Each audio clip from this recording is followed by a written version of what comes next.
Hello, everyone. This is Sam from SaberiSixRealEstate, as well as Remax Realtron Realty Inc. Back with another podcast here with my co-host and my mentor, my leader in life, Right, that's it. Ali. With the home investors team, broker with Remax. Exactly, Ali. So today we have a lot of things to touch on, personal stories, what's happening in our business, news stories within the realm of Toronto real estate and real estate in general. So I thought we start with a news item today, which is one of the two news items we're going to touch. According to an article I read this morning, 80%, rather there has been an 80% increase in listings for condos for rent in the downtown core, which is C1. We designate it as C1. You're talking about Liberty Village, the financial district, and the entertainment district as well. So couple of takeaways. 80% is a big number, but that's just a 80% increase in the number of listings. That means 80% increase in supply. The actual cost, rather average rented price within this second quarter, which is it's an 80% increase from the second quarter of last year, but the actual cost has decreased by a factor of 9%, right? So essentially, rents have dropped by about 9%, On average. rental rates, but the supply of condos in that downtown core C1 has increased by 80% over last year. Which, when you connect the dots with another couple of factors that we're going to discuss, really leads you to believe that currently, right now, at least as of the second quarter, it is a renter's market, right? A lot of tenants have. Yeah, it's a renter's market if there's any renters out there. Yeah. They do have a lot of leverage, because just given the pure fact of the sheer numbers of listings available now and the price decrease, if you have a good case, if your portfolio is great and you're a good tenant financially, in terms of credit and how much you make in terms of income, you really do have the ability to knock down the price, which is in sharp contrast to, I would say, a lot of previous years. Yeah. Well, let's put it simply. It's supply and demand. At the end of the day, that's what it comes down to: supply versus demand. Right now, there's a lot more supply in condos available for rent than there is demand, and that's because of the global pandemic and how it's played out. But when it comes to selling, it's completely the opposite story. There's not enough supply and way too much demand, but we'll get into that some other time. So as Sam was saying, if you got good credit, a good job, and everything lines up great for you, then you have a lot more leverage to choose what you really like. You can get, you have better choices. You can negotiate or bring down the prices a bit more, or go for a larger property perhaps, or a more luxurious condo compared to, a studio that you might have been able to rent last year. And now, as to why this is happening, there's two explanations going around, one of which I think is more accurate than the other. Explanation number one is that due to this global pandemic, a lot of people do not want to live downtown. There's a lot of uncertainty, a lot of second guessing this pandemic has caused in terms of people's personal lives, and if they're going to be furloughed or fired. This has been one of the reasons provided, that the pandemic has caused a great deal of uncertainty, and as a result, a lot of people are canceling leases, maybe terminating leases early, moving back with the family, moving back somewhere less populated. That's reason number one that has been provided. Reason number two, which in my opinion is a more is more verifiable, quantifiable, and also it's more accurate, a better form of description for why this is happening. Reason number two is that a lot of the Airbnb short-term rentals have been taken off the market due to a decrease in tourism, and as a result, a lot of the what would be short-term rental options for foreign visitors are now, going into the long-term rental market, which has caused an increase in these listings for rent, which are all long-term arrangements. Even assuming there are a couple of like 6 months, 4-month arrangements there, but definitely long-term, longer than what would be otherwise Airbnb short-term arrangements. That is another reason provided, and I have a bunch to say on that as well. But I think that's a better reason personally. Before I give it back to you, I think that I truly think the first explanation, the former, of people are uncertain about their future. They don't want to live in the downtown core if they're renting. They don't know what's happening with their jobs. They're working from home. They're like, let me move back with the family. Anyways, why am I living here paying this rent, working from home anyways? Why does it matter?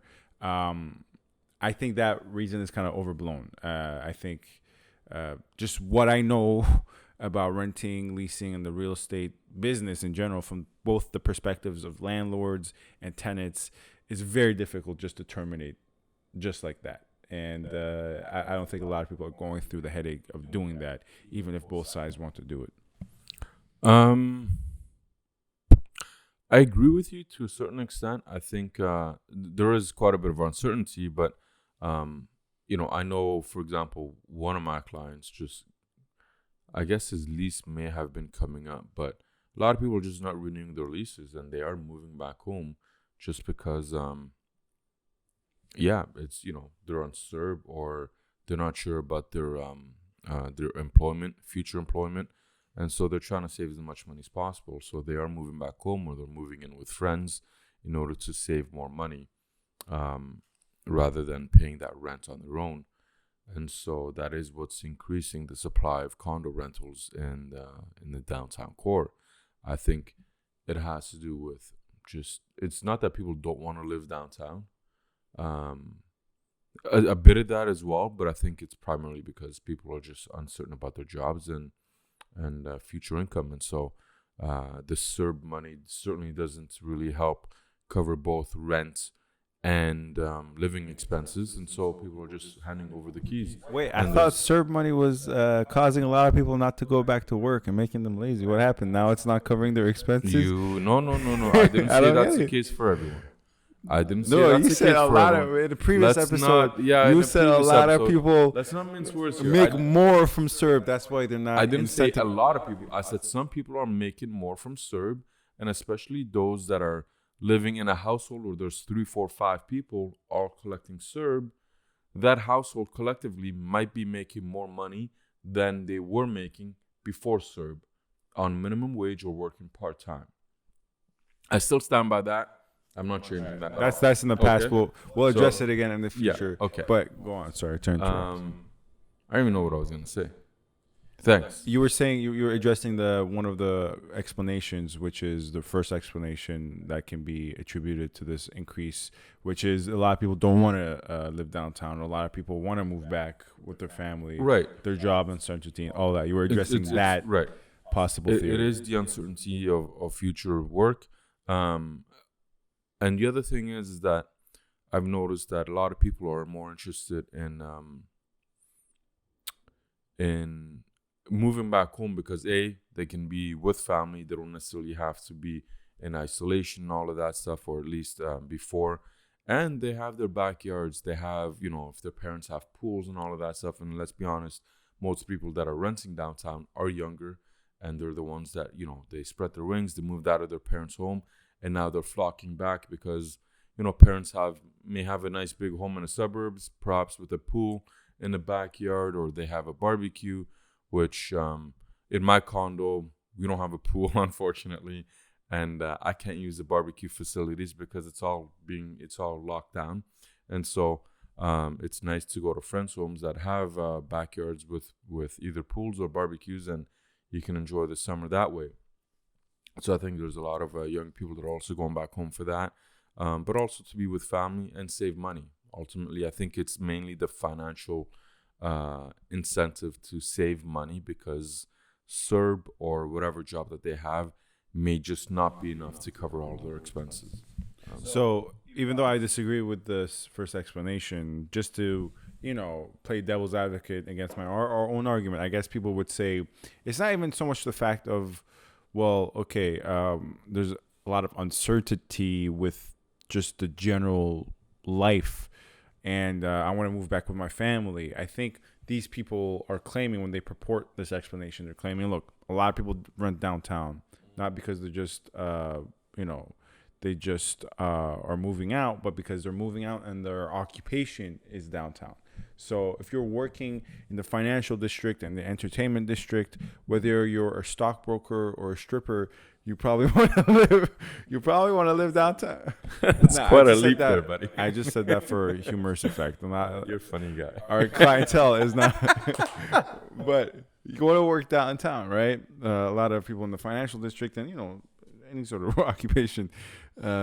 Downtown core is where there's a lot of job opportunities. So you work downtown, cut down the commute. And if you live in Toronto, if you work downtown or you live in Richmond Hill, you live in North York, certain parts of North York, it's a headache. It's a pain in the ass to commute every day.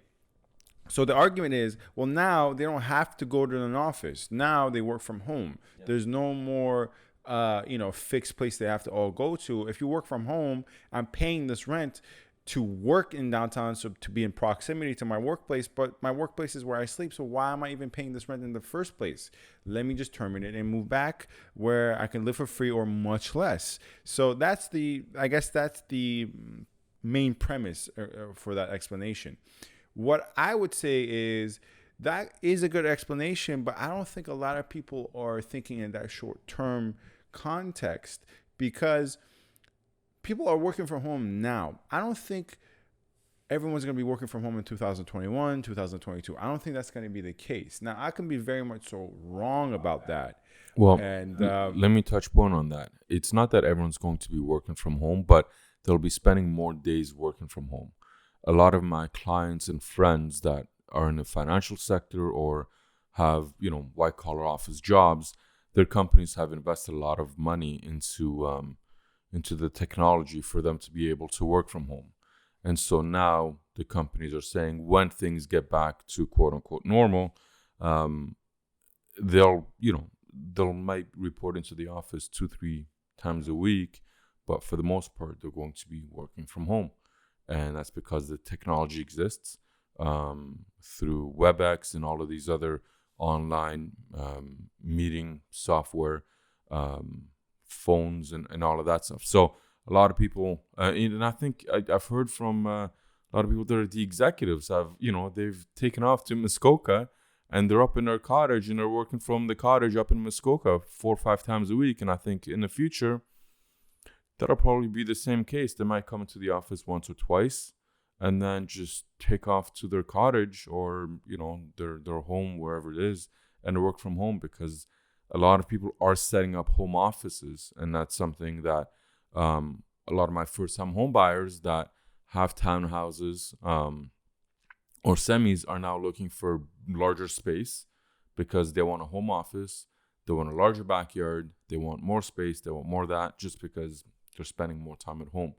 And so I think people are looking at this as a more of a long-term trend, and eventually, I think the condo market will pick up again once things do settle down and maybe there's a vaccine and everything, because the other thing that we're not thinking about is immigration. I think immigration has slowed down, obviously, for obvious reasons.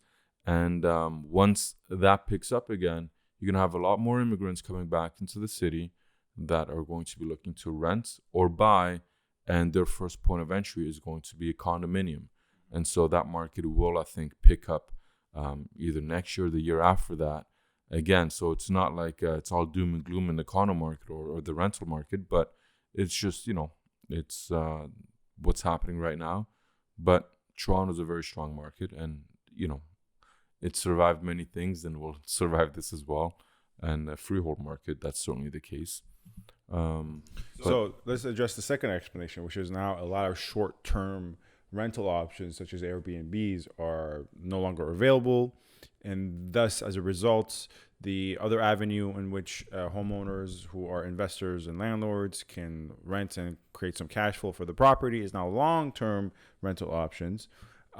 which I think is the case. I think you're seeing an influx of that, and that's increasing the supply. When there's a bunch of supply and far less demand, basic economics, I guess, dictates that it is in the favor of the demand that exists in the market as it is. And that's why I addressed it as a renter's market. Typically, we heard the term buyers and sellers market, but we can use the same kind of concepts for this. Now, another thing I want to address is, before we go, is not, I don't think it can also be the fact that it's not just an influx of long-term rental options in the absence of what would otherwise be short-term rental options. I think, I don't know. This is a hypothesis, but I think a lot of people who were wanting to potentially sell as well are also thinking, I'm not gonna sell now. I don't need to. It would be nice, but right now, I might not, and rent instead. I'm not quite confident in that, but I'm thinking out loud here. That could also be a possible cause for why there's a sudden influx of long-term rental options. But I think a better explanation is the first one, which is the short-term ones are now nullified in a sense. I agree with you on that. I think the short-term rental market is Airbnb or whatever else you have out there. It's taking a hitting, and I'm not sure if they've opened up the market again for these short-term rentals. I'm not sure if the city has passed or the province is permitting it again. But I have heard of a headline where Airbnb has said that they are no longer permitting, for the time being, any parties to happen in any Airbnb properties. So essentially, owners of properties or hosts, Airbnb hosts, are not allowed to facilitate parties. So anyone that's looking, previously downtown Toronto, people rent an Airbnb, go downtown, drink, party, then crash at that Airbnb. That's no longer being permitted across the globe. So any Airbnb host is not allowed to host their place for that purpose, because obviously they're trying to control this pandemic and not let people party and go wild in close proximity. So I agree with you that the short-term rental market has overflown into the long-term rental market. However, I don't think that a lot of perhaps it's the case, but I don't think a lot of owners are saying, let me rent out my unit rather than sell it, because in some cases they might not be getting the rent that they need to cover the property. And I think in other cases, because the mortgage deferral is coming to an end, I think at the end of September, if I'm not mistaken, they're going to have trouble, I think, unless they have very deep pockets. They're going to have trouble carrying these properties, paying the mortgage and the condo fees and the property taxes. And so I think most owners, if they're approaching that, I guess, break-even point, or not even that limit where they can no longer carry the property, they're not going to look to rent it. They're going to offload it. They're going to sell it. And I think come October, November, there's going to be more units for sale on the market, in the condo market, and perhaps prices will drop a bit more, or will drop because there's still there's still a healthy increase in those prices, 5 to 6% year over year. But I think that we'll probably see a slowdown in that, or perhaps even a price drop year over year come October, November, because there's going to be more. I think, once again, this is what I think. We'll see how it plays out, but I think there will be more units, and prices will likely drop October, November. So I don't think I don't think owners are saying, let me rent it out rather than sell it at this point in time, because they can probably get a bit more money today than they will be able in come October, November, December. And that's when the mortgage deferrals are going to come to an end. As a final note on this topic, a lot of when we talk about Airbnb, right, a lot of people assume Airbnb is just, the end user using the Airbnb. So whether it's some person visiting from out of city, whether it's a different country or in the same country, just for vacation, whether it's someone here for business, whether it's people, teenagers, young people, old people, whoever it may be, deciding, you know what, we live in the city, but we want to go downtown, have fun, have dinner, and then, sleep downtown. As you said, refer to parties and such. Whatever that, those are the main end users. But also, I think a lot of people are not aware of this. A lot of Airbnb people are not the actual owners of the property. So a lot of people actually sign on to long-term, year-long, 2-year-long leases, and then they are, in effect, the sub-landlord or the sub-owner, and they're in a lease agreement with the owner of the property, but they themselves Airbnb the property. I don't think that's allowed. Well, a lot of new condominium units, no. But some of the older ones, they do that. And a lot of these arrangements are not, I know of personal stories where the owner is not aware of that occurring. Yeah, fair enough. But it happens more than you believe, or more than you would think. Yeah, probably. And I would want to evict that person immediately. Exactly. But that is also a user base for Airbnb, these people who do these things. But what makes you say it's not allowed? I guess the newer condominium corporations and their bylaws is probably prohibited. But is there some sort of tenancy thing I'm not aware of? Well, no, but most landlords will put in that subleases would not be permitted unless the landlord has provided written approval of such a sublease. So for somebody to rent out or lease out a condo and then put on Airbnb and have, every weekend 20 different people walking through that property, or every week, and if they're hosting parties, then maybe there's 20 people in there in one weekend partying. I, as a landlord, will lose my mind. It's like, no, I agree that a prudent landlord would. A party house. This is my investment, and this is where one person's supposed to live, or perhaps a couple, but not 20 people in and out, and that's grounds for an eviction. I agree that a prudent landlord would not allow for this to happen. That's what I agree with.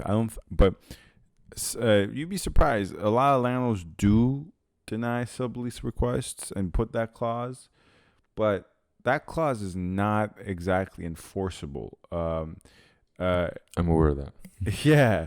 So, and the reason, honestly, man, tenants don't know a lot about tenancy laws, which is not good. I mean, if you're a landlord, I guess you want that. You want an uneducated person to negotiate with. But, a lot of these lease documents, I see a lot of clauses. And when I'm working with the landlord, I'm like, look, we can put it in there, but it's kind of a waste of print. Doesn't mean anything. It's unenforceable. The pet deposit and all that. And these are common clauses we see, and we'll leave this for another time. With respect to pets, you can refuse a tenant for having pet deposit. I said. Oh, pet deposit. That's not enforceable either. That's you illegal. can refuse a tenant you can refuse accepting a tenant for smoking or having a pet. That's why I said pet deposit. I didn't say. No, I get that. I'm just. I'm not like. I don't know why you keep repeating that. I'm just making that aware. It's like if I said it's not raining out there, and you're like, well, it can snow. I'm like, yeah, it's not what I said. I said it's not raining. I never said it can't. But I'm sorry. I thought, what? It's always good that I know you a bit. I think it's entertaining. But Okay. All right, Ali. So I got in today into our studio, and I said, "What's any news? What's good with you?" Studio, I like it. Yeah, this is our studio right here. And you actually grunted. And you said, "Oh, my showings yesterday." Well, lay it on me. What happened yesterday with your showings? Okay, Dr. Phil. Thank you for lending me your ear. No, I'm tired from this weekend, and especially yesterday. You can probably notice because I'm not, I guess, my usual energetic, or not energetic, but anyways. Saturday was a busy day, and then yesterday I was up at around 7. I'm usually up pretty early. And then I had showings. I was supposed to have a showing at 10:30 in the morning. That property sold. And then so 11:30, then 12. That was one client. I wrapped that up around 12:30, 1:45, and I drove out to Milton. So are they looking to buy? Yeah. So everyone that I dealt with yesterday was looking to buy. So now where are they looking to buy? So the first couple, one property is in Richmond Hill that sold. They're kind of all over the place. They're more budget. It's more of a budget thing than proximity or area, I should say. And then the other property was Leslie and Highway 7. So, like, I guess that's Markham. And then the other one was Yonge and Finch area, so North York. So just to have this clear, you're working with 2 buyers and you had 2 different sets of showings. I had three buyers. Oh, okay. 3 sets of showings. And then so I took care of those guys, wrapped it up, and I drove out to, not Milton. I was supposed to meet my second pair of clients in Milton, but we ended up meeting in Kitchener. So in Kitchener, I had our first showing was at 2:30. I met my client at 2 o'clock, and that wrapped up around 6:30. So I showed them, I think, 6 or 7 properties in Cambridge, Kitchener, and Waterloo area. So we toured all of those. We found 2 properties that we like, they like, and that they're interested in. But we're going to just see if anything else comes on the market for the next few days before we take any action on those. And then my other client wanted to see a property in Milton. I've been working with this guy for a little bit. And that property ended up getting, I think, 2 offers by the afternoon. And then, so I told him, listen, it's been on the market for 1 day.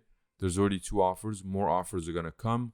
The listing agent actually canceled my showing and said they're presenting at 6 o'clock. And so I was trying to figure out a way where I can get them to see the property without me being there. And then somehow also drafting an offer if they wanted to submit an offer for that. And then more offers were registered. And I knew that it wasn't going to be within his budget. So we decided to cancel that. Another property came on the market Sunday. So I booked a showing for that. So after my Kitchener Waterloo showings, I went to Milton at 7:30. Saw that property.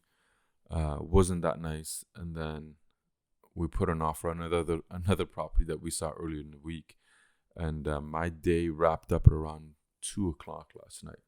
So it's been a long day, or it was a long day, and it was quite tiring. But I clocked, I think, 250 kilometers on my car. Oh, wow. Yes, that's a lot. Yeah. That's a lot. I guess, man. Good thing is, it was all on like half a tank because I drive a diesel. So. Oh, really? Yeah. So that, I'm glad I got a diesel, but that saved me a lot of gas money. But that was less than a half a tank. That's good. And but 250 kilometers, that's a lot of driving. Honestly, I've been there driving in traffic, going from Whitby to downtown, from downtown to Richmond Hill, from Richmond. It's just, it can get tiring, but it's good. When you're working that hard, it feels fulfilling, I think. It's very good feeling. Absolutely. I'm not going to complain. I enjoyed every minute of it. I was a bit hungry, but because I hadn't eaten. I had bunch of coffees and 2 cookies, and that's all I had until I got home. I got home I think at 9, if I'm not mistaken. So it was just a tiring day. There wasn't. It was a tiring day, but it was still fun. I enjoyed the day. After the 7:30 showing, which we wrapped up around 8, I could have gone and shown a few more properties because at that point I was just like I was into it. But today I'm just like, oh, I want to sleep. All right. Well, that was Ali's showings. Another news item I thought we would talk about is this interesting story about a shed. Now, they're calling it detached property, but if you look at the picture, it looks like a shed. Listed for $1 million, sold for $1.8 million. Yeah, $1.8 million, which is crazy. But what's crazy about this story is that when you look at the picture, it's a shed. It's very small. They call it a detached property, but it's actually a shed once again. The lot is very small. It's in downtown Trinity Bellwoods. That area, I don't know if you're familiar with that area. Oh yeah. But it's I guess as suburb-y as you can get in the downtown area. Would you agree with that? There's not a lot of high rises in that area. No.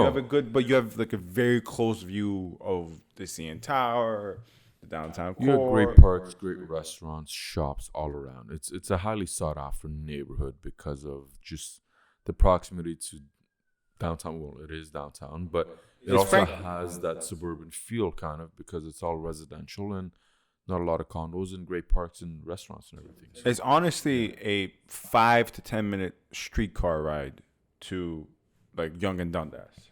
yeah. It's not like far. It's downtown, as you said, but it looks like the suburbs. Obviously not, and the lots are not that big and the houses are not at that spaced out. The streets are not as wide as the suburbs, but you get that style. It's a very homey type of feeling. And also the homes are all unique and individual. It's not like, cookie cutter homes that you get in the suburbs. Each home has its own characteristic. It has its own touches. It's unique in its own way. And so that's why people do flock into that area because people like that. They don't, the younger generation, I think they prefer something that's unique and has character and has been around since the early 1900s or 1800s even. And people have moved in, have renovated to their tastes. And so you find very interesting finishes and touches to each property. And that's what makes each one of them different and unique. And it's why people like the area in addition to the area amenities. But so the news story is that this property was listed once again for $1 million in this area, more specifically the Little Italy portion of it, where a lot of Italian people are. And so for $1.8 million, you look at the pictures, you're like, how can this possibly sell for $1.8 million? A lot of people don't know. I know why. Okay. No, go. Instead of me explaining, let me ask you. Go on. I'm just being. No, it's a lot value. I was being a kid in the classroom. They're buying it for a lot value. They're not buying for the actual structure. The structure is once again a shed. They're not buying it for that. The reason that they're buying it for the lot value is because it's detached. You don't have a lot of detached properties there. A lot of semi-detached ones. But not a lot of detached ones. And the ones you do have, they're actual detached houses. So they'll be far more expensive to purchase. Absolutely. And it gives them the opportunity. These people obviously have money. But let me just finish the facts of the story. It's they're buying for lot value, obviously. The lot, you might ask how big it is. It's 20 by 120 lot, right? So the frontage is 20. And that's not... It's not very big. It's big enough to build something on it, but not very big. It's smaller. When you say it's not very big, you're kind of understating it. It's not. Let's put it this way: most townhomes right now, and even in some cases semis, have a 20-foot frontage. Yeah, like the townhome that we put an offer on yesterday, and we got the deal. They accepted our offer. That had a 23 or 20-foot frontage. That was in Milton, keep in mind. Downtown Toronto is a different story. But yeah, so most townhomes have a frontage of 20. But the depth on this one is pretty decent at 120. Like the townhomes, the cookie cutter townhomes, frontage of 20 to 23, 24. They usually have a depth of maybe 80, 88 to 95. If you're pushing it and you got something nice, maybe 100. 105, and it was listed at 300 Euclid Avenue. That's the address, and that actually I'm familiar with that street because I used to be there all the time. I used to go to school downtown. I had a lot of friends in that area. I would travel into the little bougie Toronto night over here. Exactly, Torontonian. It's so yeah. When people see this, the people are freaking out about this, thinking, well, how can this shed? Which I think it was supposed to be a 2-bedroom plus 1 washroom, but how can this possibly sell for $1.8 million? These people don't really understand why someone would buy this. I think And I don't expect everyone to be educated in real estate and financial matters. If that was the case, everyone was an expert, then there would be no need for experts. But, it's just a flashy news story. You see the shed, you see the price in big black letters, 1.8 million for this. Toronto housing has gone crazy. They don't understand. No, they're buying it for a lot of value to rebuild, to potentially build something that's going to sell for 4 million down the line.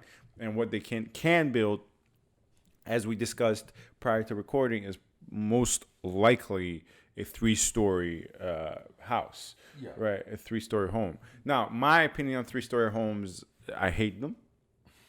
I really do despise them. But obviously, I've worked with clients who have. We've shown 3-story properties. They've gone 3-story properties. I've never listed a 3-story property. I don't know if you have, but if it's best for my clients, you know what? I'm not going to inject my personal tastes. But if you're asking me personally about my personal tastes, I despise every single 3-story property, even the modern ones where they make it open concept as much as they can, high ceilings. Don't like them. But that's most likely what they're going to build there, because that's what they can do. They can't they can't create expansive space horizontally, so that's what they have to do vertically. They have to make up what they can't do horizontally, vertically. Yeah. So, yeah. You're 100% right. I think it'll be a 3-story property, but it's not going to be your typical 3-story property that you see. I think they're going to spend a lot of money and build this out properly. I think, if they're going to do it right, you're going to have 11, 12-foot ceilings. And I don't think the backyard's going to be very big. I think the backyard might be 30 feet deep. Because most people these days, they don't really care for huge backyards. They want a backyard to be able to host barbecues and have the kids play around, all of that. But a lot of people don't want to mow the lawn and have a 200-foot deep lot or anything like that. So they're going to build up. And if they do it tastefully, I'm not a big fan of 3-story properties either. Most 3-story properties that I've seen lately, I don't like at all. However, would I move into one if it's done right? Potentially, yes. I prefer 2-story. I've always preferred 2-story. I'm actually now kind of leaning even towards bungalows. I'm starting to really like bungalows. In certain areas, you have a bungalow and you've got like 2,000 square feet on one floor. That's huge. Keep in mind, most townhomes are 1,400 square feet on 2 floors. So you have a lot of space on one floor on a bungalow, 2,000 square feet. That'd be beautiful. But, with respect to I just want to touch on the price. 1.8, yeah, it seems like a lot of money, but not for land value. Down there for lot value. Sorry to interrupt, but that's what I was saying. A lot of people don't know that people purchase property for that. They just think they see, because a lot of it is accurate. I think the Toronto real estate market is somewhat overpriced. No, I'm not saying it's a bubble, but it is crazy. To what? What are you comparing it to? Well, but that's a different argument. We'll get in there, but I'm just saying. Well, no, it's all relative. How's that a different argument? What are you comparing the Toronto real estate market to in order to say that it's overpriced? Whatever different. I don't have to necessarily compare it to a different city. Is that what you're getting at? If I'm comparing it to different cities, it's all relative. I just don't think that a lot of properties, what they're selling for, is in reality that's what their value is. I'm not saying, once again, I just didn't say, I don't think it's a bubble. I'm not saying it's a bubble, but it's an expensive market. Will you deny that? It's more, Toronto is up there with San Francisco and New York in terms of the most expensive. No, it's not touching New York right now. No, it's up there with them though. It's more expensive than Chicago. It's more expensive than Philadelphia. Chicago has one of the highest crime rates on top of that. Okay. But that impacts property values. You can't. Really, no. Of course it does. No, it doesn't. I don't think it does.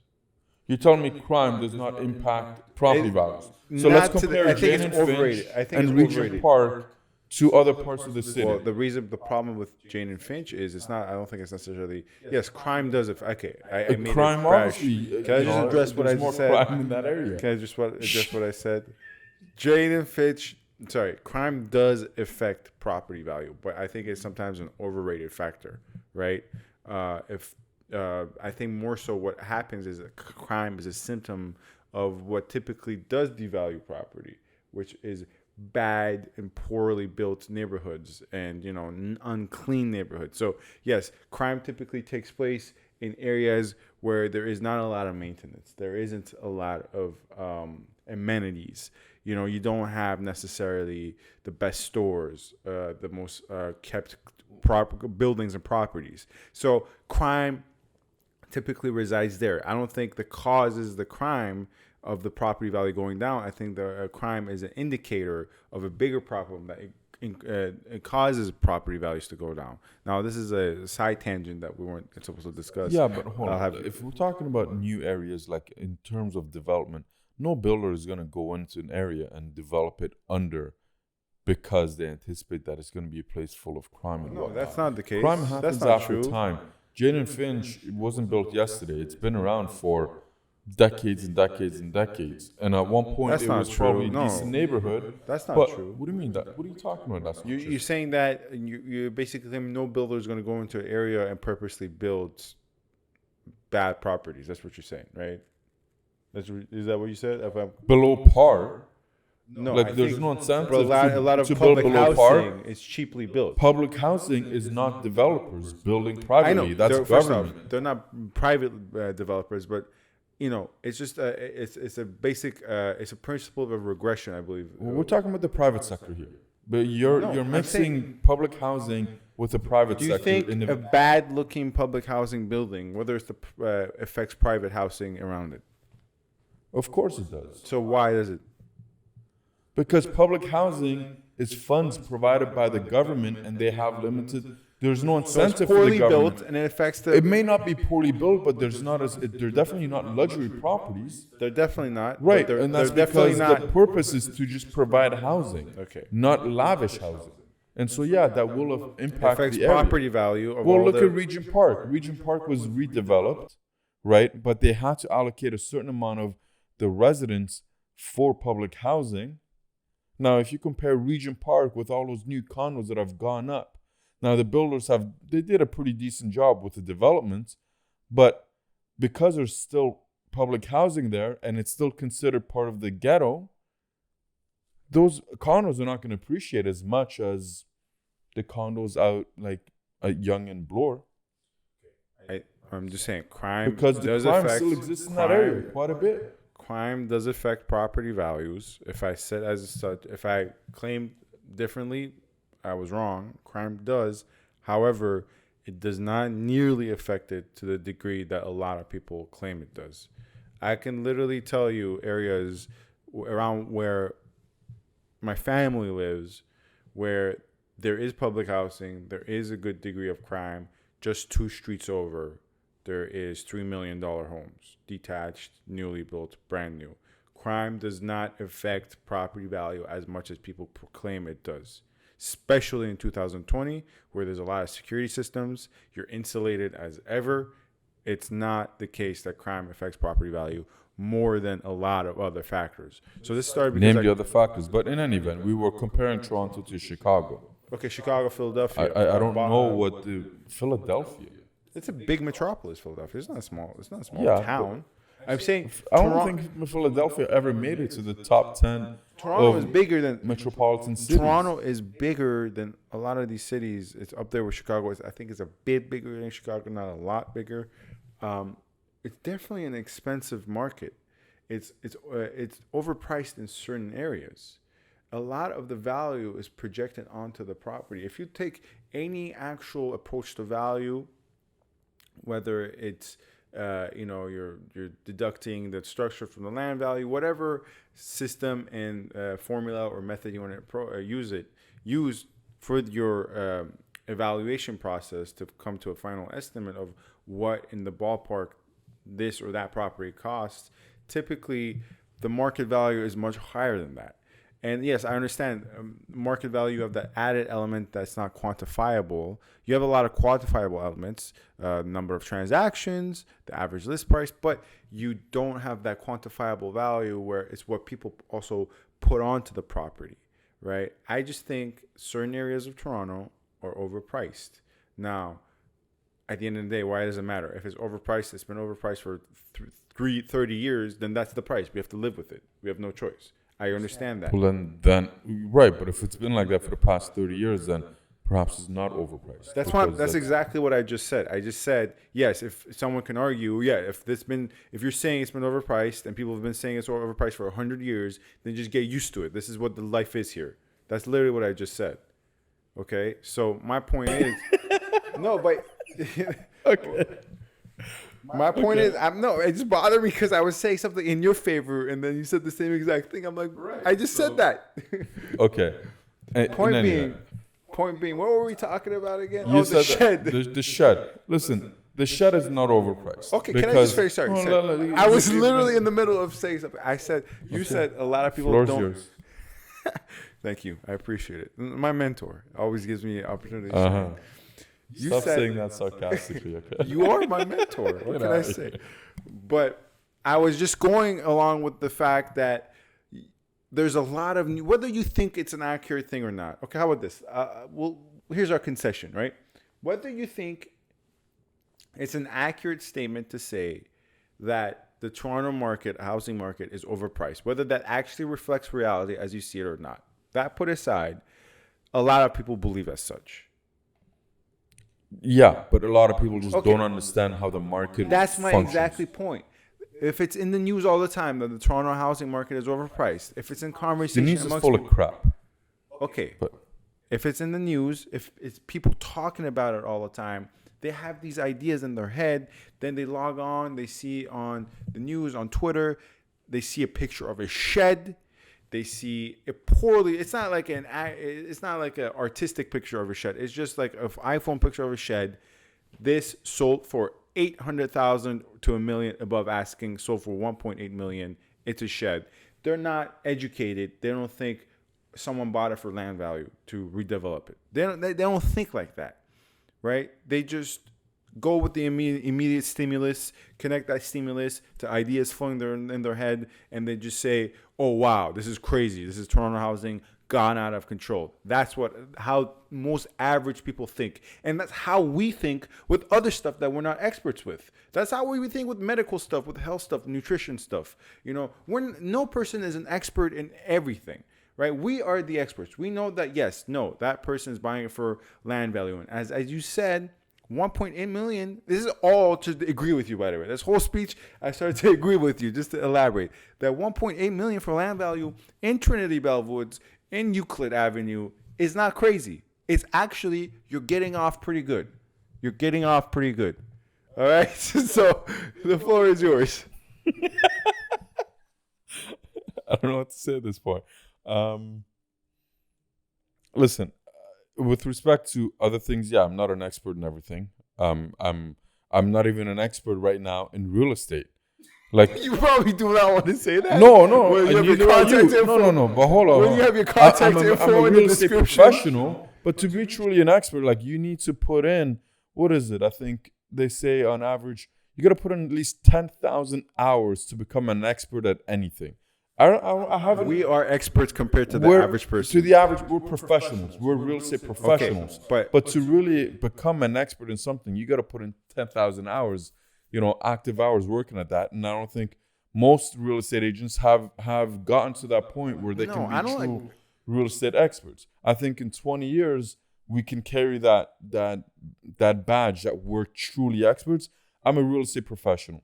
So are you. And so your expertise is not in real estate. Is that what you're saying? My expertise is in real estate, but I can't say that I'm an expert yet. Okay. But anyways, I don't know why we're listen, even discussing this. It's irrelevant to the point and what we're talking about. You're doing yourself a disservice. I wholly find that to be untrue. You're an expert in real estate. So am I.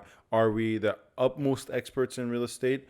Or have we reached the pinnacles and peaks of our industry in terms of knowledge and power? No, we have not.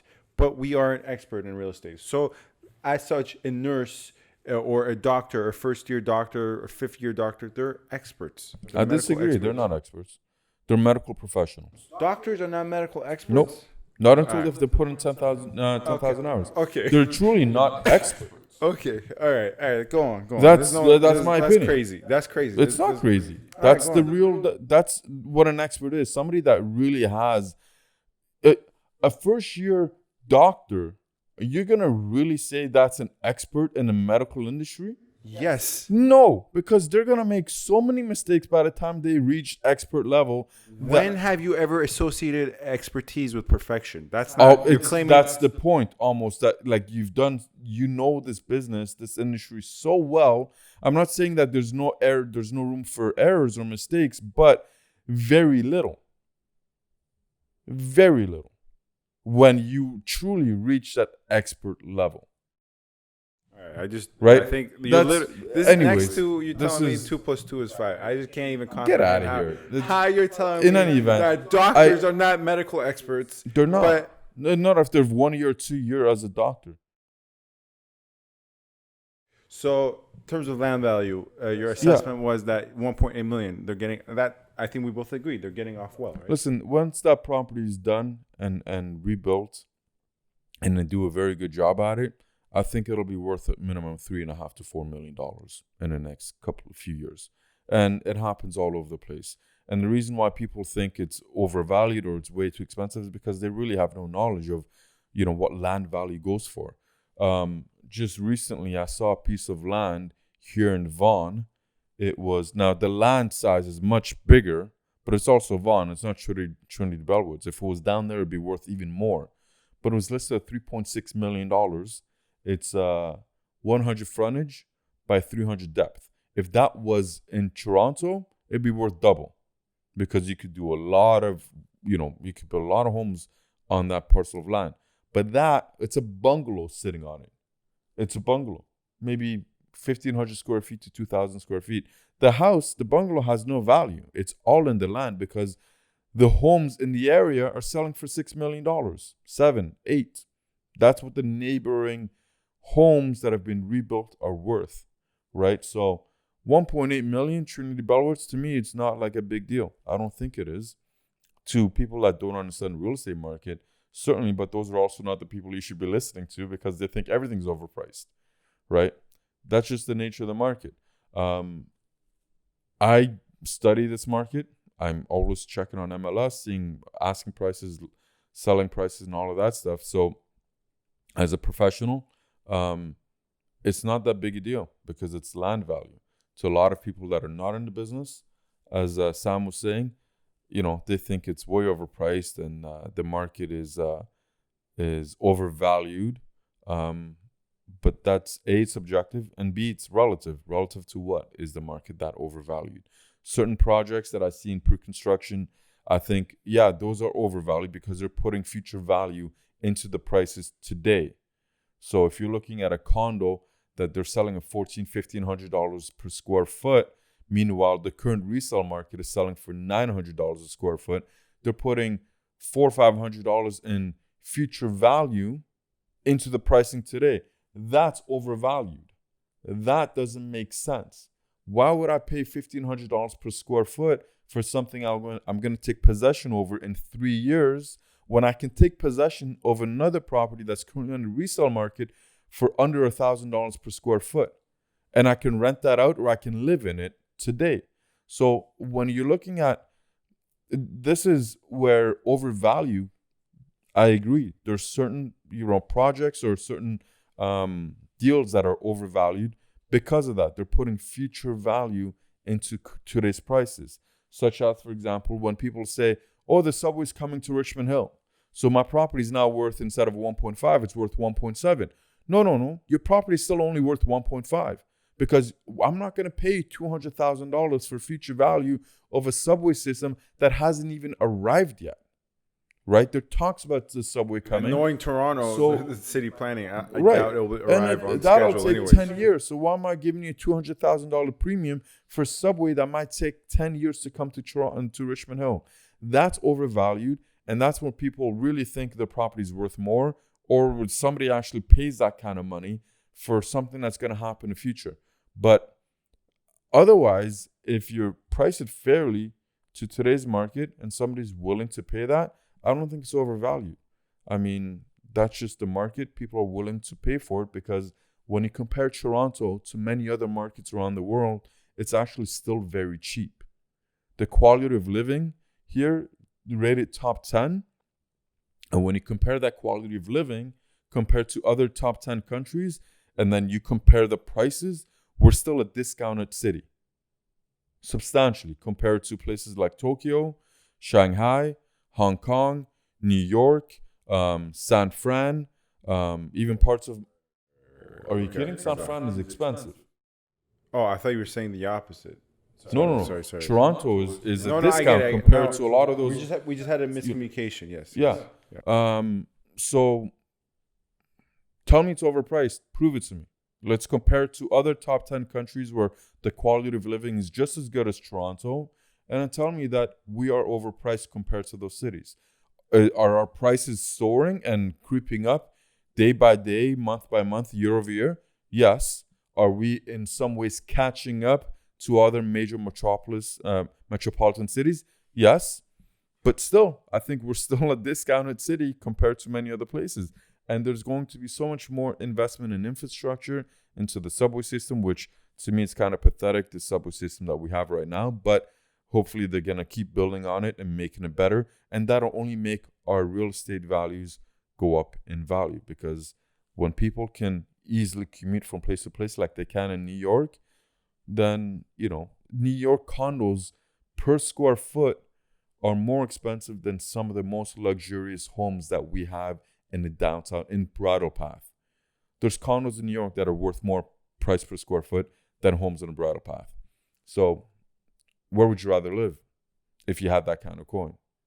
Some people would still choose New York. They would still rather live in a New York condo than a 20,000 square foot house in the Bridle Path. So that's, I guess, my piece on that shed that's worth 1.8 million. Anyways. All right. At least, hopefully it comes with a lawnmower. You never know. A shed. You know what? I'm sure the real estate agent will toss that in for the lucky buyer. Anyways, I thought we can wrap up with a quick story, and I want your opinion on this. So with a buyer, me and my buyer, we're looking at a place in Richmond Hill. We end up getting a place, but the other side, the selling side, was being very difficult, demanding that I take less commission. And exactly. And I said, well, okay, fine. Why don't you also take less commission as well, if that's the case? If all I need to do is cut my rate so your owner, rather your client, pays out less, why don't we just distribute that amongst ourselves? Why do I have to cut more than you? He said, oh, trust me, I'm cutting my rate as well, right? And fine. Okay. You don't know that. Okay, yes. Send me the listing agreement. Let me see what your commission is and how much more you're going to cut it. No, I don't know that. On paper, I know that, but I don't know what is happening behind closed doors. But even on paper, you don't know that. Because you don't have a copy. In terms of correspondences, if I really want to get technical, he's telling me, I'm like, yes, okay. He told you what he's collecting? He told me, yeah, exactly. Okay, but great. I'm saying I don't know what's exactly happening. You're right. I'm agreeing with you. But point being, I'm like, okay, fine. You know what? At the end of the day, my buyers, my clients come first. Obviously, to a degree, I'm not going to cut it in an incredible amount where it does not make sense for me. I'm not going to sell myself short. But, I value my clients. I value people who work with me. If they really like this place, they really liked it. And I wasn't going to put, it was a small cut. It wasn't a big decrease in my rate. But so I'm like, you know what? I waited. I said, I like my clients. They're very nice people. They like this place. I'm gonna cooperate, right? Turns out, comes back, offer's good, everything's good to go. The seller wants you to cut more. Now, I'm like, okay, this is getting ridiculous. Got to a point where, yes, I've been working with these clients for a while, and I really want the best for them. So, and they were in a kind of, they had urgency. They needed to buy as soon as possible. And with them, it was in a very specific area, like one area that they had to buy. So I kind of talked to my buyer and I said, look, this is what they're asking of me. I value our relationship, but you have to look things from my perspective. can we work something out? Can you compensate me in any way? And he said, let me think about it. And I was conflicted because I've never asked that of a buyer before. Never asked that of a buyer. It was my first time doing that. Never asked that of a tenant, nothing. And before he got back to me, I thought I made a mistake. Now, everything worked out at the end. Everything's good. Still not firm. I wish it was. Still not firm. Why is it not firm? Conditions. We haven't Financing? Financing, yeah. And it should be good. It should be good, you know. But point being, I wanted to ask you, would you feel conflicted as well if you were to ask your buyer?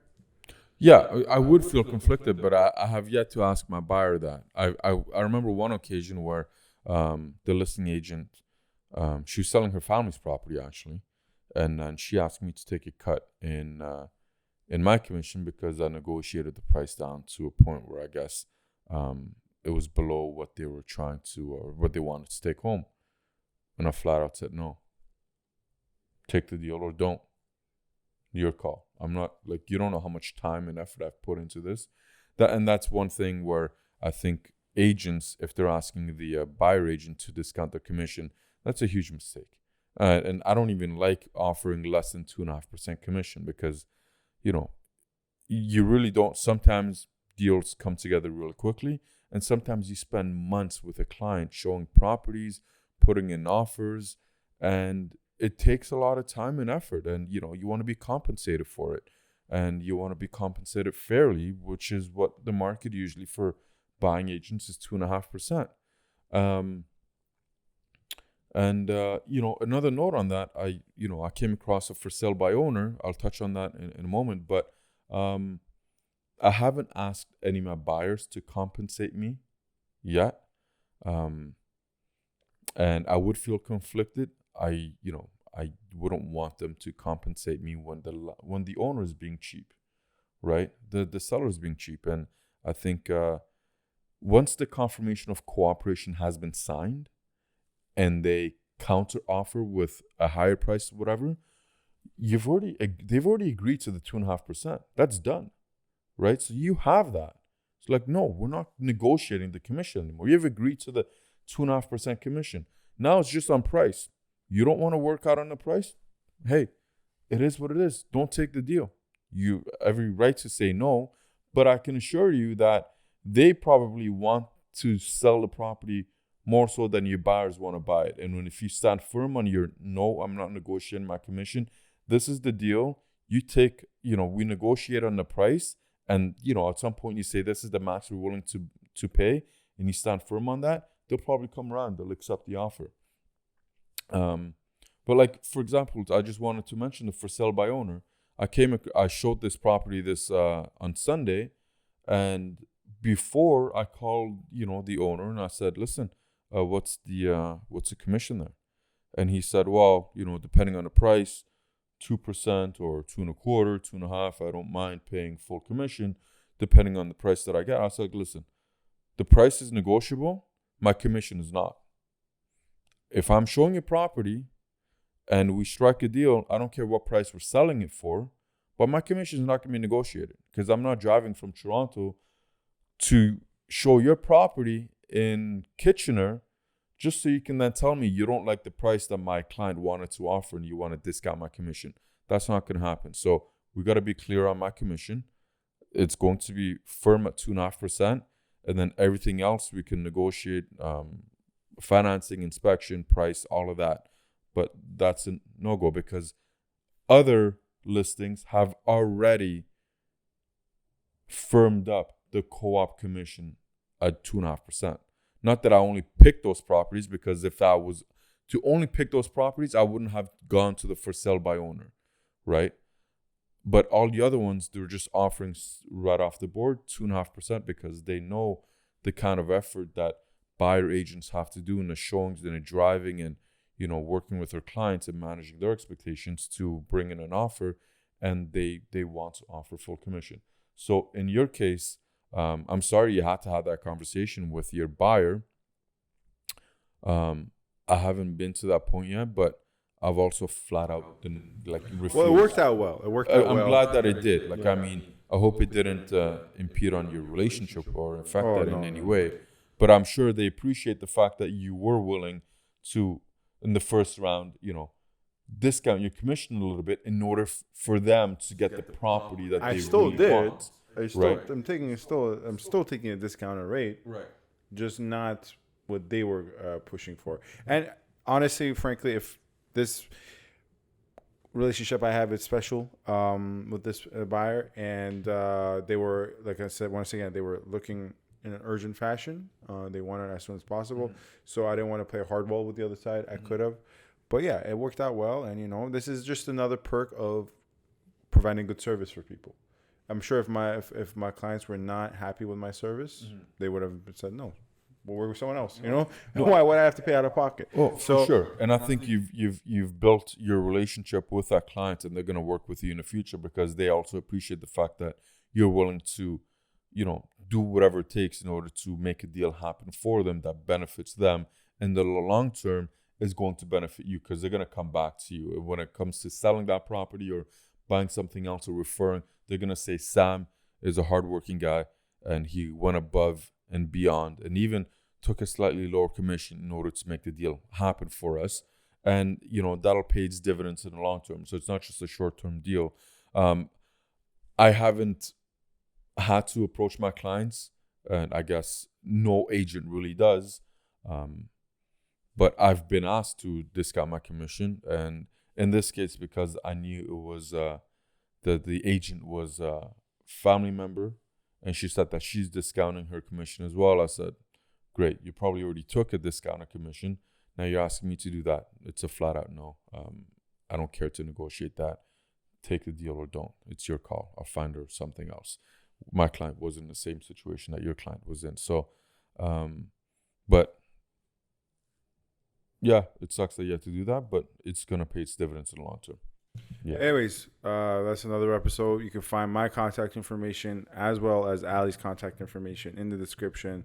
Ali's Gmail, Ali's Instagram, his website where you can reach him, his phone number, everything, as well as mine. You can find my YouTube, his YouTube as well, my YouTube, my Gmail, my Instagram, my phone number, everything you can reach me at. Thanks for watching. Please subscribe, comment, rate, and review. The notifications. Exactly. That's my And all right. See you guys next time. Stay tuned. Thanks.